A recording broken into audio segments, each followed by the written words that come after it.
గట్టి మందు ఇచ్చాం కదా. మందు పనిచేయడం మొదలెట్టాక మనోహరుడు చేసే పని మాత్రం చూడండి. వైద్య యువరాజు మనోహర, నువ్వొక బేతాళుడే కాదు అన్న సందేహం నాకు ఏర్పడింది.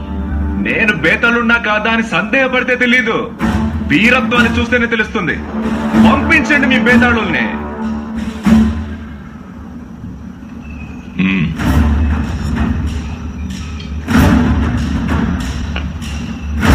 నువ్వు ఈ రోజు బలి మనోహర, వీడు నిన్ను దహించే చూలి.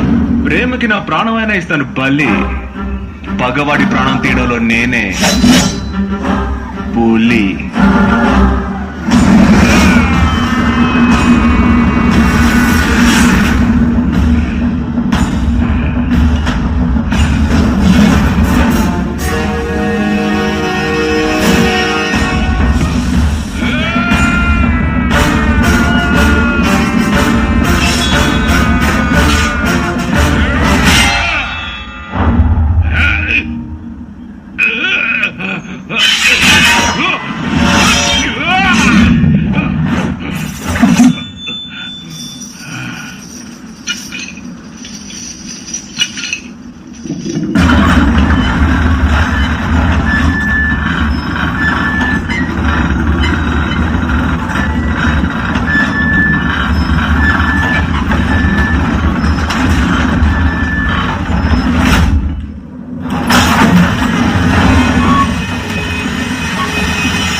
చూడు, బలం ఒంట్లో ఉందా ఒడుపులో ఉందా అన్నదే ముఖ్యం.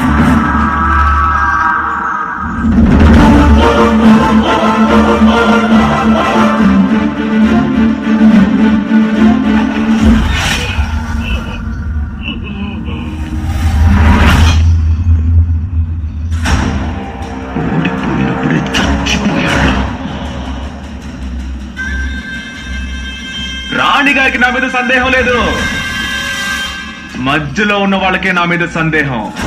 చెప్పండి, ఇంకెవరి దగ్గర నేను నిరూపించుకోవాలి? నీ దగ్గర నిరూపించుకోనా లేదా నీ దగ్గర నిరూపించుకోనా? వద్దురా బాబు, ఇక చాలు. చెప్పండి, ఇంకెవరి దగ్గర? నీ దగ్గర?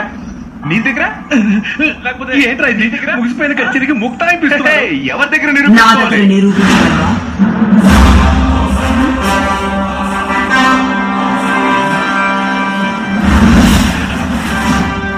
తప్పేం లేదుగా. అబే లేదు. అయ్యయ్యో ఏంట్రా మందు పనిచేసే 8 నిమిషాలు ముగిసిపోయాయి. మన కథ కూడా ముగిసిపోయినట్టే. ఒక బేతాళుడితో పోరాడి నువ్వు గెలిచా. కానీ ఈ కోట సంప్రదాయ ప్రకారం చివరి పరీక్ష ఇంకొకటి ఉంది. ఒంటరి బేతాళ శోధన. ఆవు అంటే పోటీలు పట్టడమే రాణిగారి పని అయిపోయిందా? ఇందులో నువ్వు గెలిస్తే నిన్ను ఏ సందేహం లేకుండా అంగీకరిస్తాను.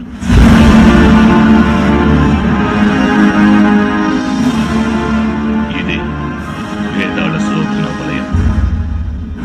సూరి త్వరగా ఈ మందు తీసుకెళ్ళివరా. ఇందులో భేదాళుడు ఒకవైపు నుంచి ఇంకో వైపుకు రావాలి. నిజమైన భేదాళుడు మాత్రమే ఈ వేడిని తట్టుకోగలడు. కానీ మనుషుల శరీరం ఈ వేడిని తట్టుకోలేదు.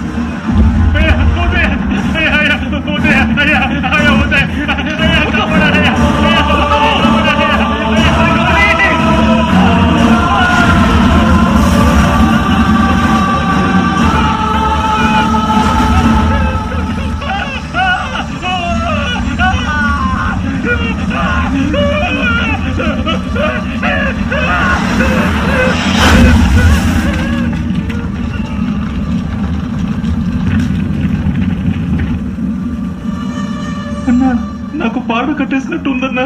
నాకు అలా లేదు. ఏన్నా? ఎందుకంటే నన్ను ఎప్పుడూ తగలెట్టేసా.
కోట యవన రాణిని ఎవ్వరూ మోసం చేయరు.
నా పుత్రిక యువరాణి మందాకిని మహావీరుడు మనోహరుడితో వివాహం చెయ్యాలని నిశ్చయించాడు.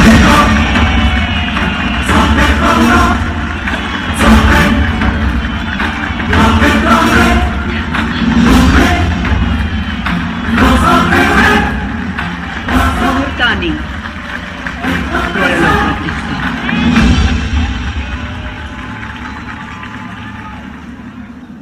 భేతాళ శోధనలో కూడా ఆ మనోహరుడు తప్పించుకున్నాడు. ముందు మీరెళ్ళి గుట్టు చప్పుడు కాకుండా ఆ మనోహరుడి కథ ముగించేయండి. ఆ మాయల మరపక్ష ఎక్కడుంది? బాగా ఏడుస్తున్నారు కదా. దేవుడా దేవుడా దేవుడా దేవుడా దేవుడా దేవుడా దేవుడా దేవుడా అంతా అయోమయంగా ఉందే. బేతాళ పరీక్షలో నేను ఎందుకు చావలేదు? అర్థం కాలేదే.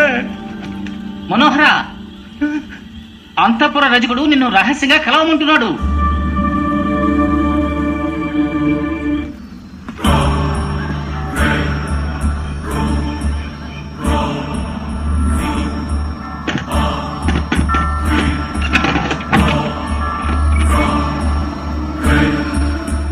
ఈ ఆకుని నువ్వు పడుకునే పక్క మీద చూశాను. ఇది అయ్యా నాకు చిన్నతనం నుంచే తినిపించాడు. దీని ప్రభావం ఏమిటో తెలుసా? నీ ఒంట్లో ఉండే అతీత శక్తిని కట్టిపాడేసి బయటకు సాధారణ మానవుల్లా కనిపింపజేసే అపూర్వ మూలిక.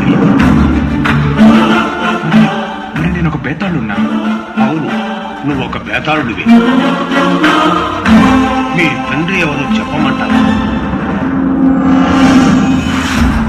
ఒక్క చూపుని ఎక్కుపెట్టి ఎక్కువ మందిని చంపే ఉక్కు మనిషిరా మా పులివీరుడు.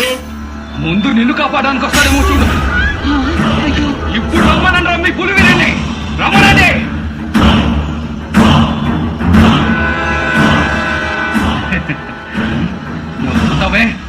సవ్వడి వినలేదా? వచ్చాడు.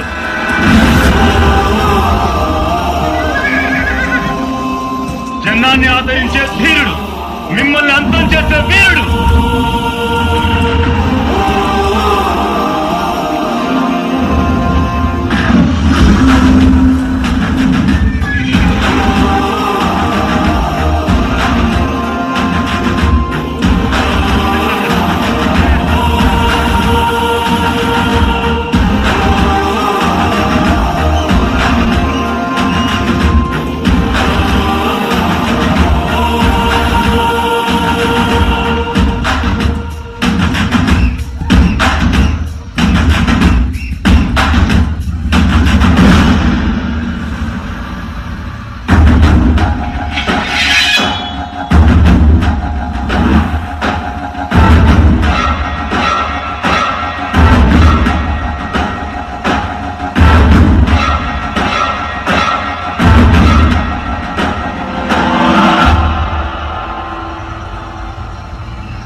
ఇచ్చినందువల్ల ఆ ఊరే సంతోషపడింది. నిన్ను కడుపుతో ఉన్న నీ తల్లి పుష్పలత కూడా వచ్చి చేరింది. అన్ని కళలను నేర్చుకోవడం కోసం 18 సంవత్సరాల క్రితం ఆ ఊరు వదిలి వెళ్లిన పులి వీరుడు పసివికోన ప్రజలు పదే పదే కోరడం వల్ల ఆ ఊరికి తిరిగి వచ్చాడు. చెప్పండమ్మా, మన వీరులే ఎందుకని మిమ్మల్ని కట్టిపడేసి చంపుతున్నారు? అప్పు మీద లేదా మహారాజుదా? కొత్తగా వచ్చిన దళపతి జలంధరుడిదేనయ్యా. నీ తాత రాజా విజయసింహుడు అన్ని ఊళ్లకు ఎంతో మేలు చేసినాడు. కానీ ఆయన చేసిన ఒకే తప్పు ఆ జలంధరుని దళపతిని చేయడం. ఆ రోజు నుంచి ప్రజల్ని వాడు హింసించడం మొదలు పెట్టాడు. ఇది తెలియకుండా రాజుగారిని యువరాణిని మభ్యపెట్టాడు. చుట్టుపక్కల 56 ఊళ్ళలో తరతరాలుగా 2 పూజలు జరుగుతూ వస్తున్నాయి. ఒకటి విత్తనాలు నాటేటప్పుడు చేసే విత్తన పూజ, ఇంకొకటి కోతలు కోసేటప్పుడు చేసే పంట పూజ. ఆ పాపాత్ముడు జలంధరుడు వచ్చిన తర్వాత పంట పూజే జరగలేదయ్యా. రేపు లేదెల్లుండి పంట పూజ జరగాలి, కానీ జరగదయ్యా. జరుగుతుందమ్మా. రేపు లేదు, ఎల్లుండి బసివి కోనలో పంట పూజ జరుగుతుంది. అది జరిగేంత వరకు నేను మీతోనే ఉంటాను. ఈ పులి వీరుడు తన కోసం బతికేవాడు కాదమ్మా, ప్రజల కోసం బతికేవాడు. రాజుగారు యువరాణి పులివీరుడు వస్తాడని ఎదురు చూశారు. కానీ ఆయన దగ్గర నుంచి లేఖ మాత్రమే వచ్చింది. ఆ లేఖలో అన్ని నిజాలని రాసి పంపించారు. పసివి కోణలో పంట పూజ జరిగి చాలా ఏళ్లయిందని, అది దక్కనివ్వకుండా మన బేతాలునే ప్రజలను కొల్లగొడుతున్నారని, దీని వెనుక ఉన్న కుట్రదారుల గురించి వివరాలతో నేనే వస్తానని రాసి పంపించిన లేఖను చూసి రాజు యువరాణి సందిగ్ధంలో పడ్డారు. జలంధరుడు ఆశ్చర్యపోయాడు. వెంటనే జలంధరుడు జంబూక సిద్ధుడనే ఒక క్షుద్ర మాంత్రికుణ్ణి కలిశాడు. అతను మంత్రించిన ఒక ఉంగరాన్ని ఇచ్చి యవనరాణిని వశపరుచుకోమన్నాడు. నువ్విచ్చిన యువరాణి యవనరాణి కేశాన్ని మంత్రించి శ్మశానంలో యాగం చేసి వశీకరణ శక్తి గల ఈ సాలీడు ఉంగరాన్ని సిద్ధం చేశాను. సాలీడు ఉంగరంలో కాలు మీద నొక్కితే దానిలో నుండి వచ్చే పొగ గాలిలో కలిసి ఎంతమంది ఉన్నా సరే యవనరాణికి మాత్రమే అది సోకుతుంది.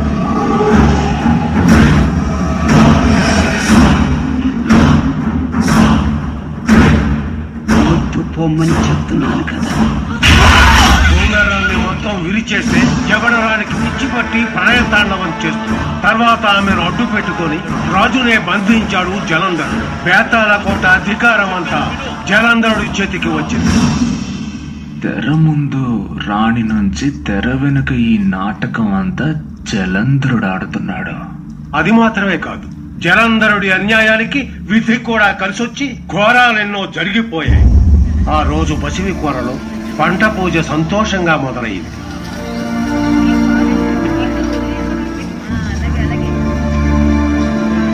పులివీరుణ్ణి ఎదురొట్టి గెలవలేనని తెలిసిన జలంధరుడు అడ్డదారిలో వచ్చాడు.